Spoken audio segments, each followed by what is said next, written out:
Tim Burton characters. Jesus Christ.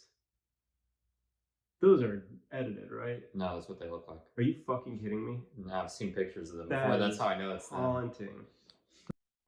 Hey guys, welcome back. I am Mikey. And I'm Tyler. And we are Deep Red Pictures. So today, we are going to be tackling a franchise that's full of country fried cannibals, convoluted storylines, and constantly thinking that they're reinventing the wheel, even though they just did the same thing 2 movies ago. Of course, we're talking about the Texas Chainsaw Massacre franchise, and we are doing another installment of Too Fun or Too Dumb. Too dumb. All right, so we might as well just dive right in. Yeah, we got 9 of these things to talk about. That was a decent amount. Like so 6 are the same movie. Yeah, they're not good. They're stinky ones. There's some rough stuff here. All right, so for me personally, I have the Texas Chainsaw Massacre Part 1 at 3 fun and 2 dumb. Why is that? But I don't know. The first movie I think has like a lot of really great stuff about it. Like obviously it started this whole franchise, but I think like the big thing for me that like kind of gives it any like blowback really is I know that Tobe Hooper set out to make like a dark comedy. Yeah, I heard that too. And none of that shows through. None. It feels very like not self-serious, but like not self-serious. It feels like a bizarre dream. Yeah. What do you got? Mine is 2 fun, 3 dumb. Like I respect this movie, but like when I watched it again, I'm just like, it's not a movie that I would like love to put on. It's not one that I would be like, you know, if I sat down with someone and I'm like, let's watch a classic, you know, slasher tonight. Oh, let's watch Texas Chainsaw Massacre. I'm gonna be like, no, that's gonna be like my 5th choice. Yeah. So, but you bring up the dark comedy thing. Tobe Hooper was able to kind of fulfill that like itch that he had. He was the second one with Texas Chainsaw Massacre 2, which I personally have 5 fun. To me, it's the perfect movie of the franchise. Yeah, I mean, mine is 4 fun, 1 dumb. I mean, I think it's an absolute blast and so ridiculous. And I mean, I can tell he probably had a lot more fun making this one than the first. Yeah. And I mean, obviously, Bill Moseley as Chop Top he's the star of the movie. Yeah. You know, his insanity that he brought just made it so much fun. And like if they tried to make the same kind of movie they did before, like I don't even know. There's like a few things that are kind of make it feel like it's dragged out a little bit in certain scenes, and that's the only reason why I didn't give it like a 5 across the board. But overall, I would watch this one over the first any day. Yeah, I agree. I think that like it's not like I think in this franchise it's very easy to kind of give a lot of bonus points to a movie for being just good, because there aren't very many of them in the franchise. But I think knowing what the intention of the first movie was versus where he was able to land with the second movie, I think that's like why I kind of appreciate it as much as I do, because like it's a chaotic movie. It is, but it's actually funny. Yeah. I'm not gonna lie. Like I get some good genuine laughs out of it, especially out of the guy who was the dad. Yeah. From the first one, because he came back in this, and I'm like, I know a lot of dudes like him, minus the cannibalism. Yep. So I don't know. Thank you, Buckingham, Florida. Yeah, seriously. So up next we have Texas Chainsaw 3, which was subtitled what, Leatherface, I think? Yeah, it was Leatherface, Texas Chainsaw Massacre Part 3. Yeah. I have it at 5 dumb. To me, this is easily the most forgettable movie of the entire franchise. I think it's got like, to me, it has earned what I believe to be the biggest waste of film in film.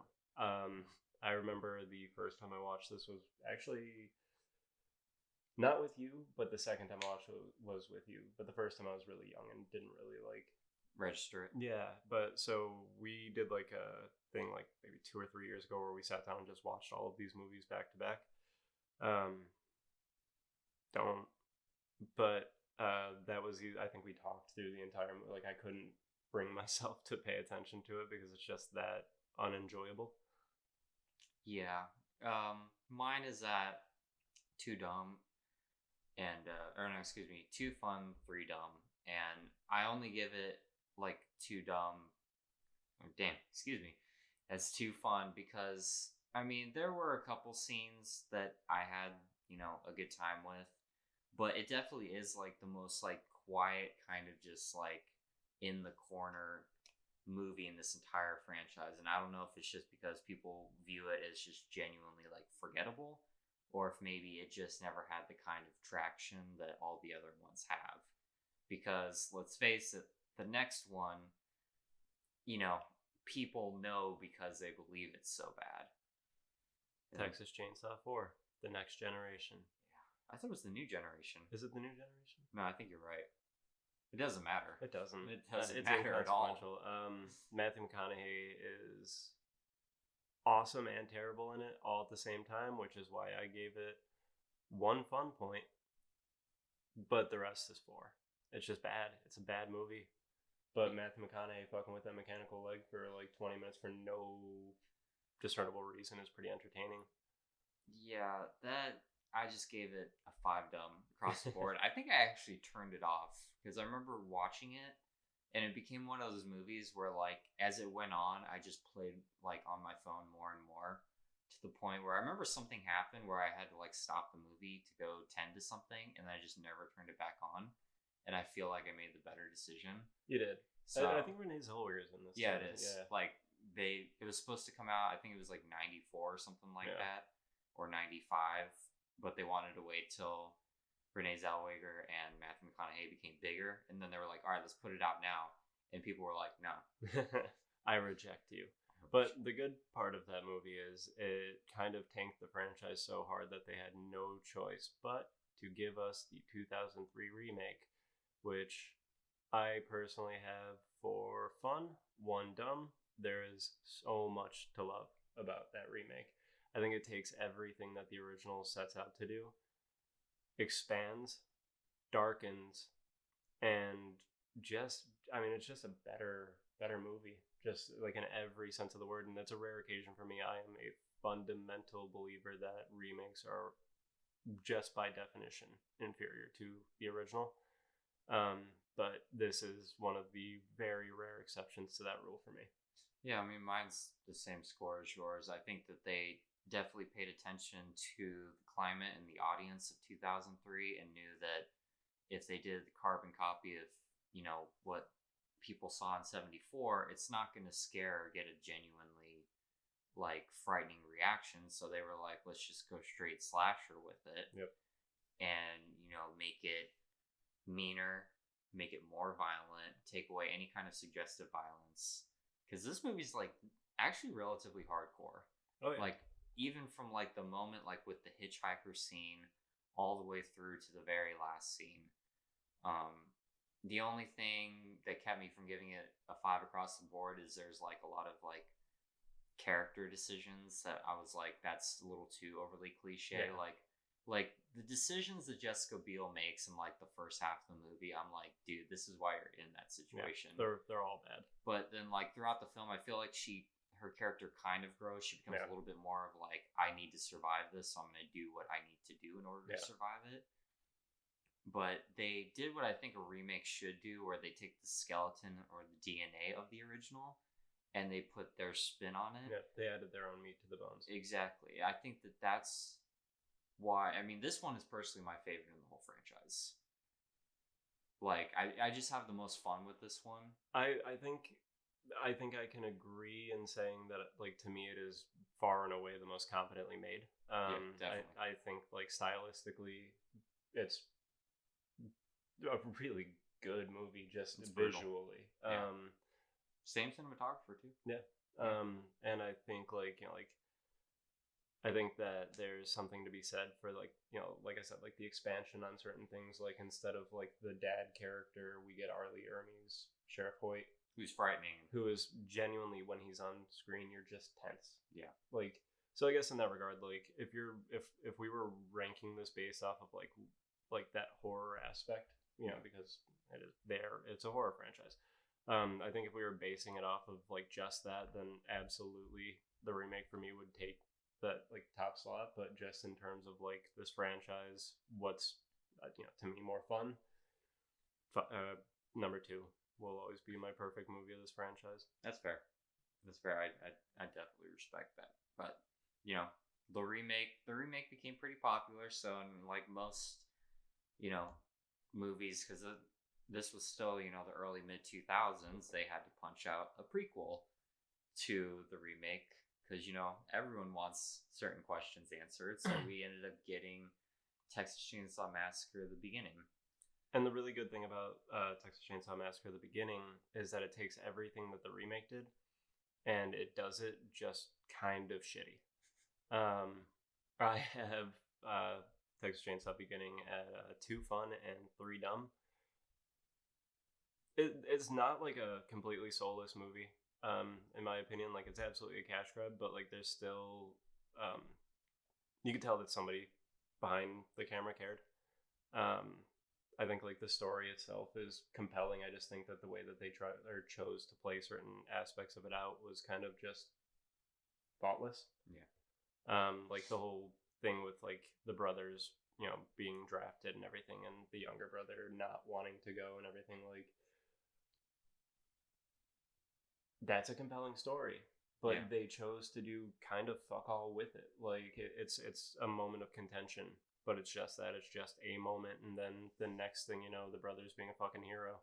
You know what I mean? Like, yeah, I had it at 3 fun, 2 dumb. I think that it is nowhere at all like the same level of like well made that I felt the remake was, but I feel like it's like tone wise, this is the most consistent feeling with the remake. So I feel like I could watch the remake and then the beginning and it would flow, or even if I watched the beginning and then the remake, it would still flow.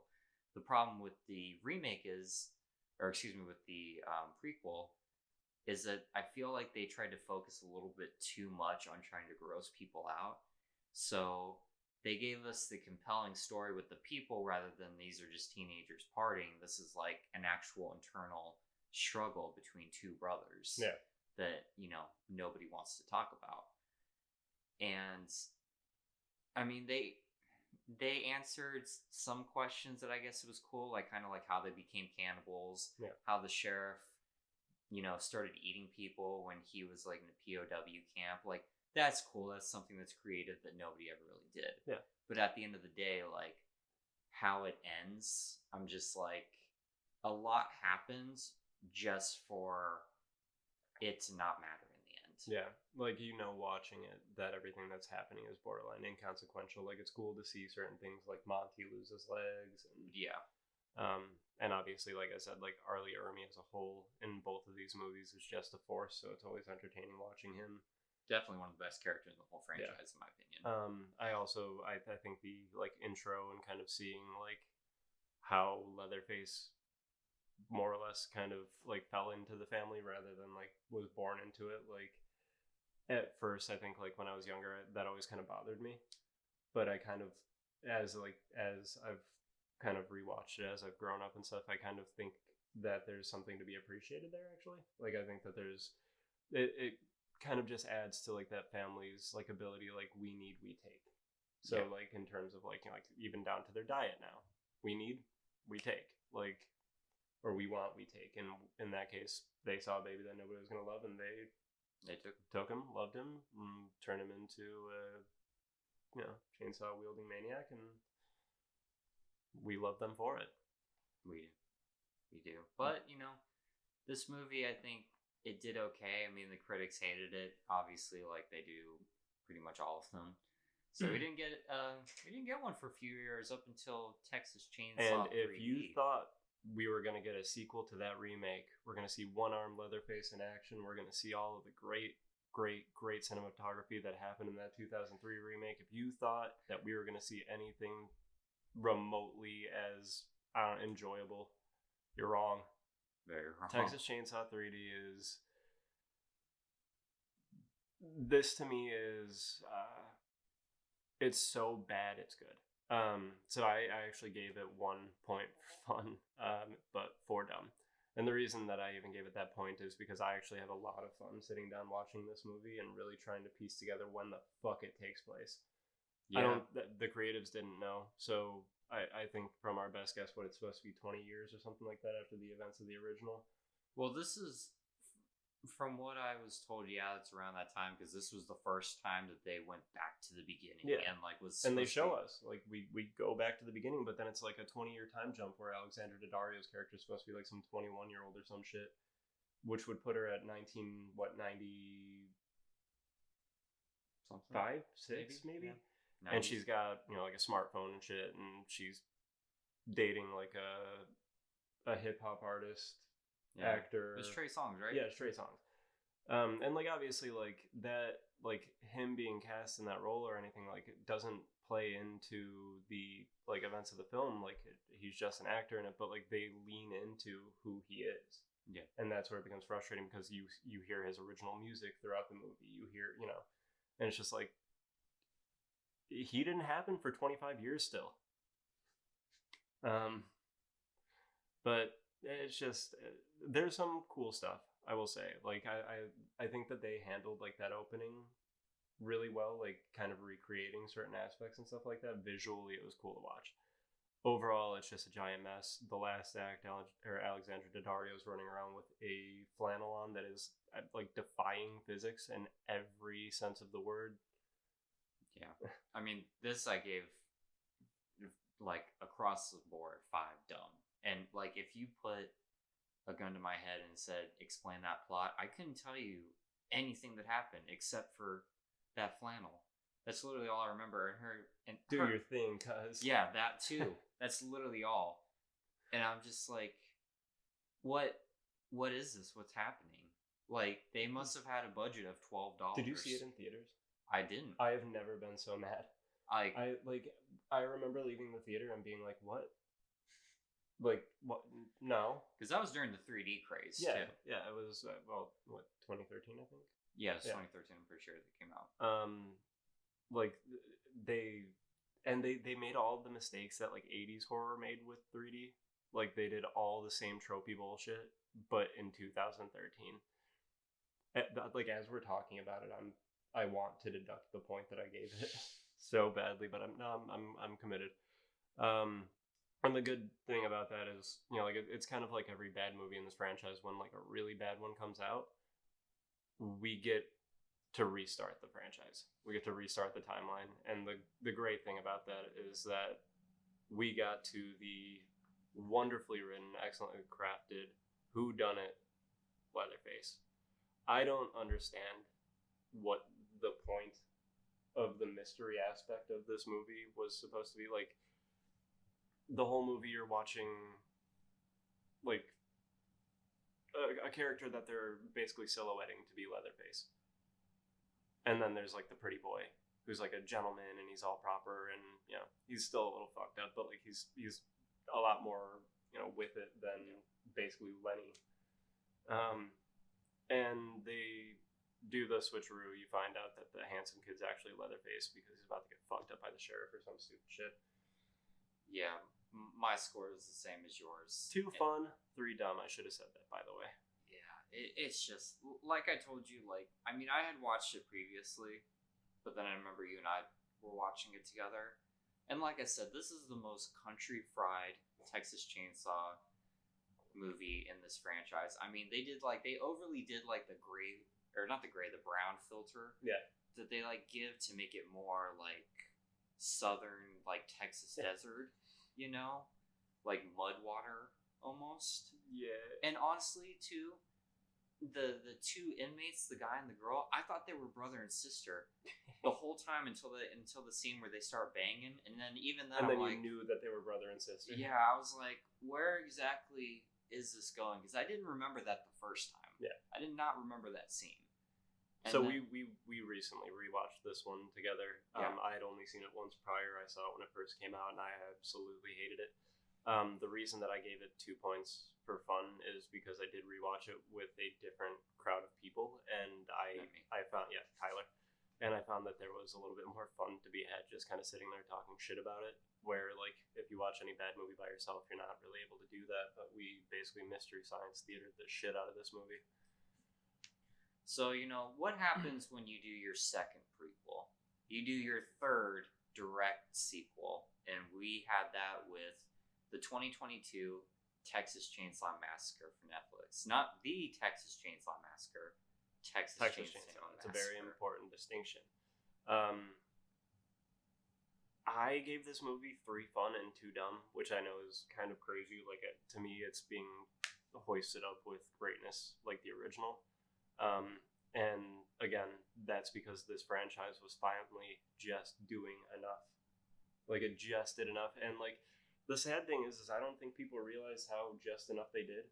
A lot of people really dislike this movie, and I'll stand on my fucking soapbox. Don't you at me.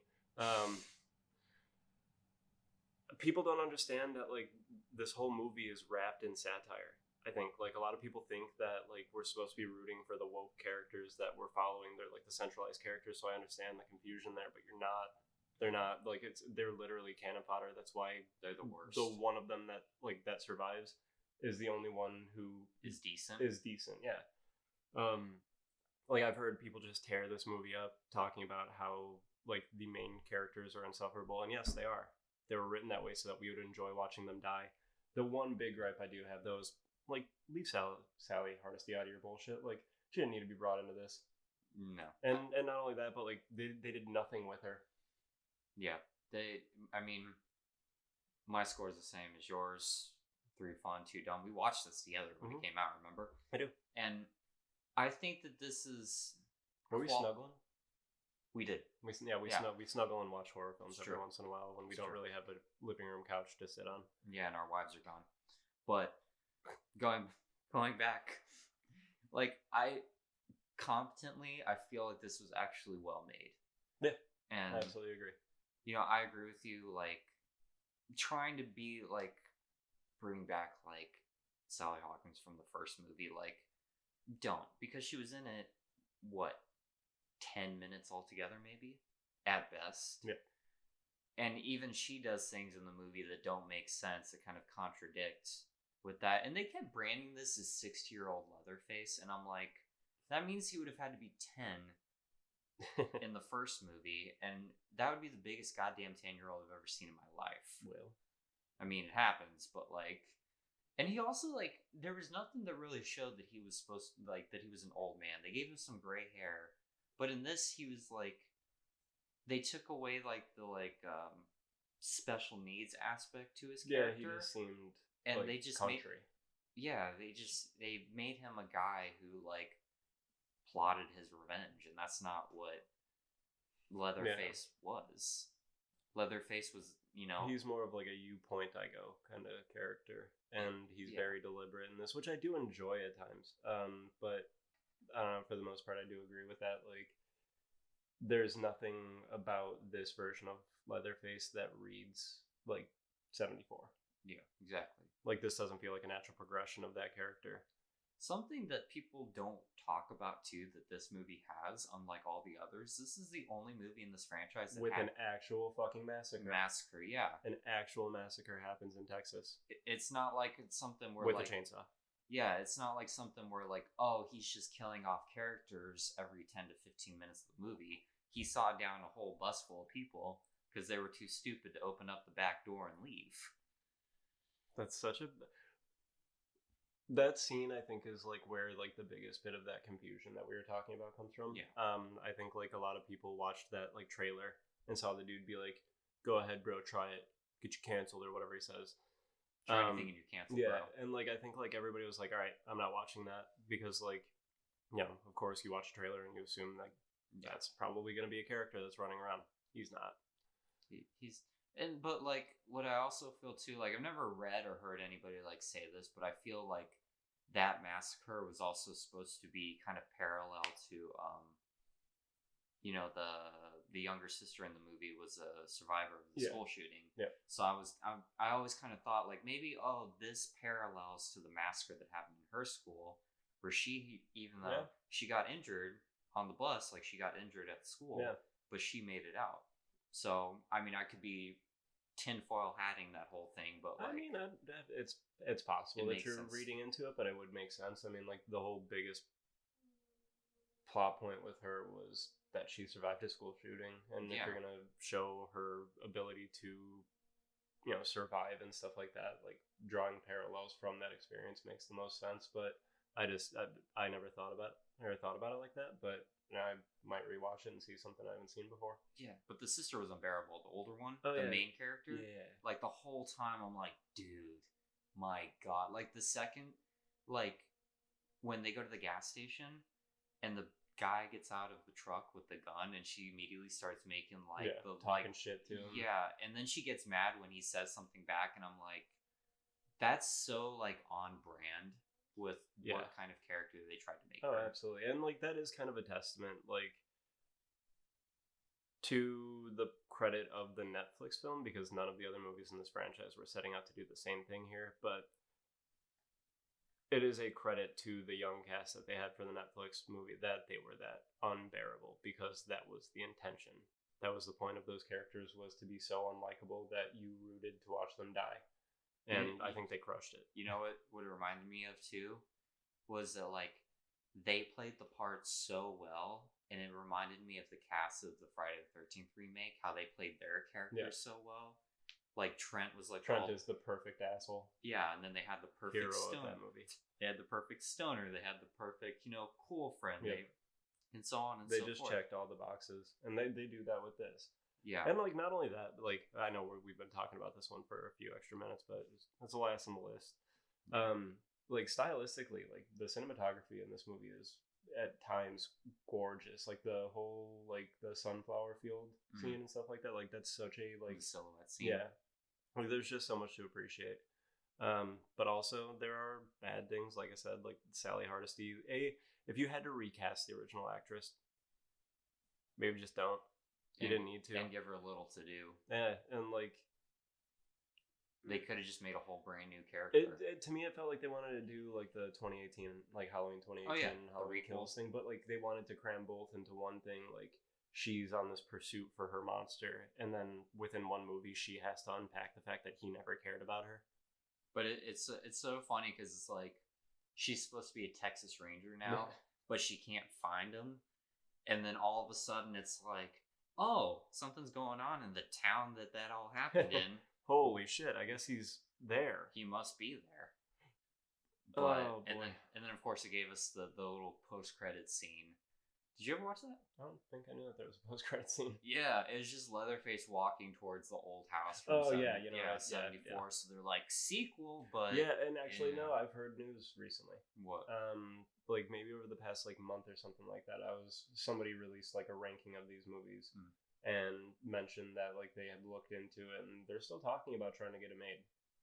They still Netflix wants to make it. They're gonna make another one. Will it be a direct sequel? Probably. Who knows? I maybe. hope. Like, just stop with starting over again. Nobody wants it. So my overall, and this is kind of surprising. My overall ranking is this franchise is 21 fun and 24 dumb. Mine 20 fun, 25 dumb. I mean, I can have fun, but it's just I'm not a fan of it. They went back too many times. They tried to rewrite history. Too sloppy. Exactly. There's no, like I said, the remake and the prequel are the only two that actually feel like they flow together. Yeah. Where I feel like they actually kind of mapped it out and was like, hey, we just made this movie. We got to make this now. Yep. So that brings us all in all to 41 fun and 49 dumb. I have written so eloquently here, yo, that's a dumbass franchise. Unfortunately, it is. There are movies to enjoy. That I think there's more to pick apart and obviously dissect and just absolutely hate, but the movies that are good in this franchise are really good and absolutely worth checking out. They've earned their time in the sun. They deserve their flowers. The movies that are really bad, they were cash grabs, and it shows. You know, they were just movies that were trying to. Yeah, it was just artists wanting to stand on the shoulders of what had come prior. Makes sense. Doesn't always work. But you notice, and I just realized this now, the only times where they're like somewhat entertaining were the movies where they actually try to do something new. Yeah. And like, but it still goes back to them wanting to go back. They're like, oh, we're going to rewrite history again. And I'm like, you can only do that so many times before the audience is like, what haven't we already seen? Yeah. I am on social media. So I get to see like a lot of people talk about like the Halloween timelines and stuff. There's what, three Halloween timelines? I thought there was like 5. So what? No, there's. Yeah, you're going on this tangent with us. Rob Zombies. So that's the second timeline, because the original timeline would be 1, 2, H2O. Well, so 1, 2, 4, 5, 6, but then it goes 1, 2, H2O Resurrection. And then it goes Rob Zombies, and then it goes 1, Dave Gordon Green. So it's so 4? The H4O. Is that 4? No. This is all getting cut out of this anyway. Yeah.